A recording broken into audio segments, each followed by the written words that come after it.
Praise the Lord. Alléluia.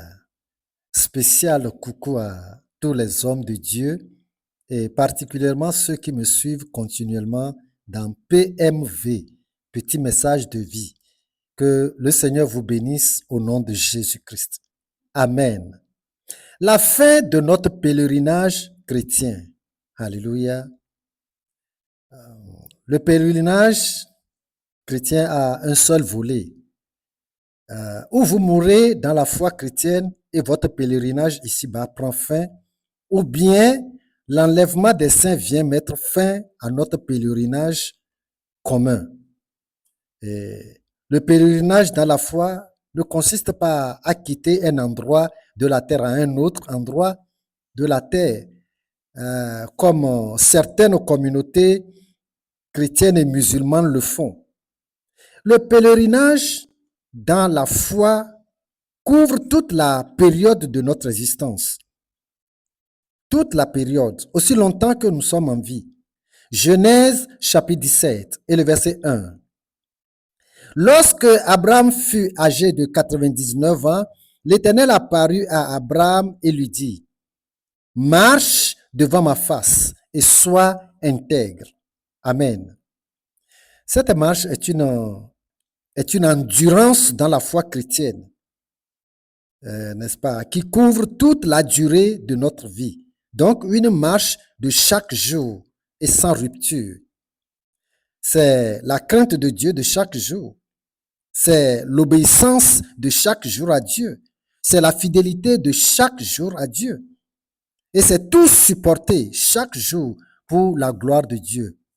La joie comme la tristesse, le bien comme le mal, le bonheur comme le malheur.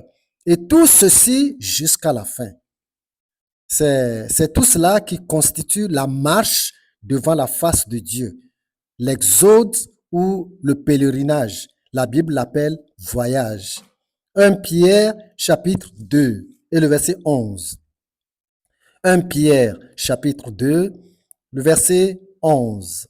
Bien-aimés, je vous exhorte comme étrangers et voyageurs sur la terre à vous abstenir des convoitises charnelles qui font la guerre à l'âme. Alléluia.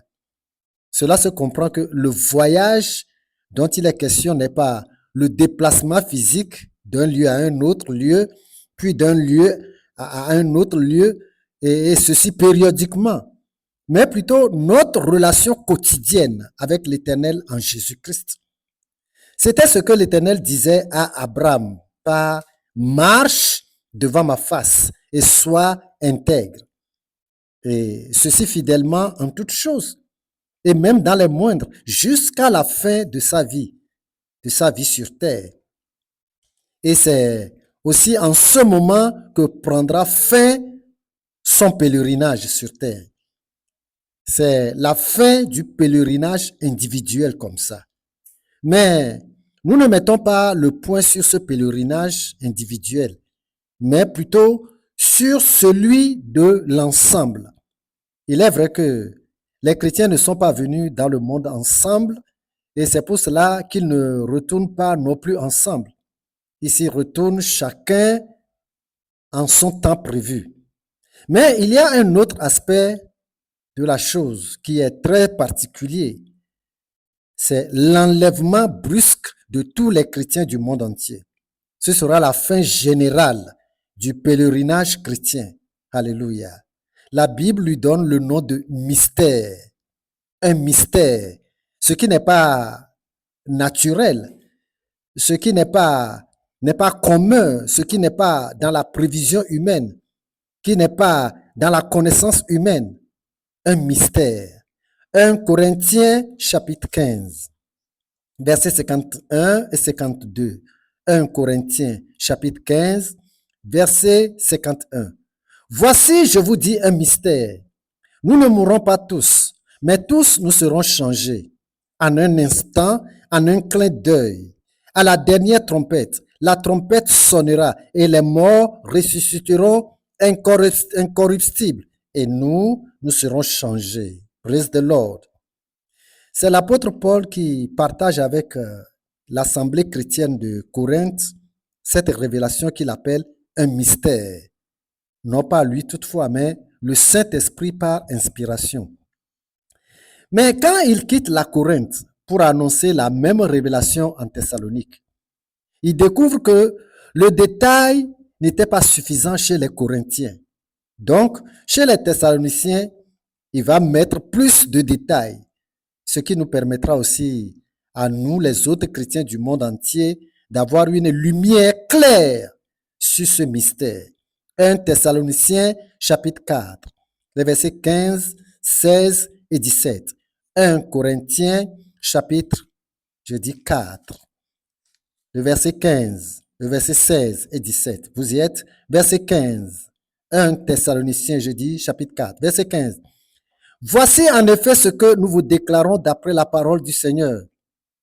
Nous les vivants, restés pour l'enlèvement du Seigneur, nous ne devancerons pas ceux qui sont morts, car le Seigneur lui-même a un signal donné à la voix d'un archange et au son de la trompette de Dieu descendra du ciel et les morts en Christ ressusciteront premièrement.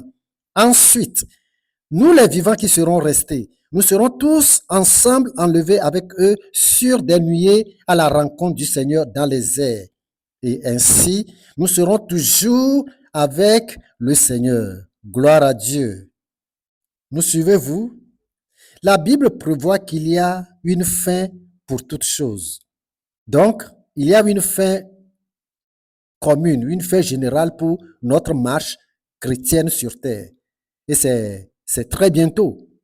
En vérité, un événement que les vrais croyants attendent de pied ferme, sans aucun regret pour les biens terrestres qu'ils laisseront derrière, pour rentrer dans leur repos qu'ils ont préparé minutieusement. À un signal donné et au son de la trompette de Dieu, tous les chrétiens disparaîtront soudainement du monde entier, en une seule prise. La Bible dit, en un clin d'œil. Vous savez que un clin d'œil équivaut à une seconde peut-être, peut-être même plus rapide que la seconde. Donc, une fraction de seconde. C'est ainsi qu'aura lieu la fin du pèlerinage chrétien.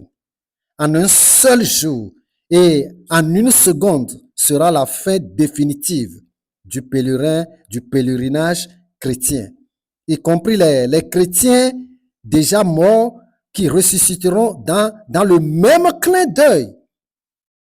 Nous allons jouir du repos que Jésus-Christ nous a préparé. Alléluia. Notez bien que ce ne sera pas la mort, mais plutôt l'enlèvement. Certains chrétiens ne connaîtront pas la mort, puis après l'enlèvement, mais seulement l'enlèvement, comme Melchizedek, le roi de Salem, et comme le prophète Élie.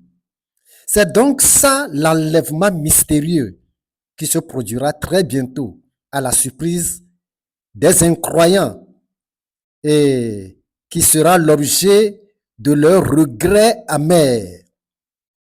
Mais pour les croyants chrétiens, qu'est-ce que la Bible dit à propos de ce jour? Matthieu chapitre 24. Matthieu chapitre 24, les versets à partir de 36. Allons-y à partir du verset 36. Pour ce qui est du jour et de l'heure, personne ne le sait, ni les anges des cieux, ni le Fils, mais le Père seul. Verset 42. Veillez donc, puisque vous ne savez pas quel jour votre Seigneur viendra. Verset 44. C'est pourquoi vous aussi, tenez-vous prêts, car le Fils de l'homme viendra à l'heure où vous n'y penserez pas. Alléluia. Veillez au matin, veillez le soir, veillez prier toujours. Veillez au matin, veillez le soir, veillez prier toujours. Alléluia. C'est possible aux non-chrétiens d'avoir aussi part à l'enlèvement des saints qui va mettre fin à leur pèlerinage sur terre.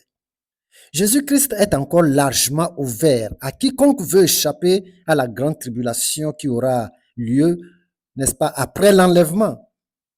Jean chapitre 6 et le verset 7, je lis ici, le verset 37 plutôt. Jean chapitre 6 et le verset 37. Tout ce que le Père me donne viendront à moi et je ne mettrai pas dehors celui qui vient à moi. Gloire à Dieu. Alléluia. J'ai même vu dans la Bible des gens qui étaient venus à Christ pour échapper aux tribulations et avoir part à l'enlèvement avec, n'est-ce pas, les saints prédestinés. Apocalypse chapitre 7 et le verset à partir de 9 et nous terminons comme ça. Apocalypse chapitre 7, je lis le verset 9.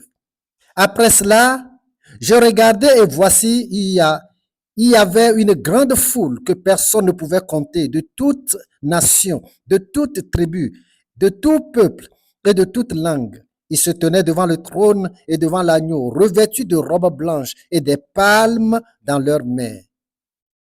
Verset 13. Et l'un des vieillards prit la parole et me dit, ceux qui sont revêtus de robes blanches, qui sont-ils et d'où sont-ils venus? Verset 14, je lui dis, mon Seigneur, tu le sais. Et il me dit, ce sont ceux qui viennent de la grande tribulation. Ils ont lavé leurs robes et les ont blanchies dans le sang de l'agneau. Amen. Vous pouvez aussi le faire maintenant comme pour vous préparer à échapper à la grande tribulation. Acceptez Jésus-Christ et lui confesser vos péchés et les abandonner. C'est aussi simple que ça. Rencontrez alors un bon pasteur, celui que le Seigneur a préparé pour vous et pour votre renouvellement. N'hésitez pas, n'est-ce pas, un instant et vous connaîtrez toute la bonté de Dieu envers vous.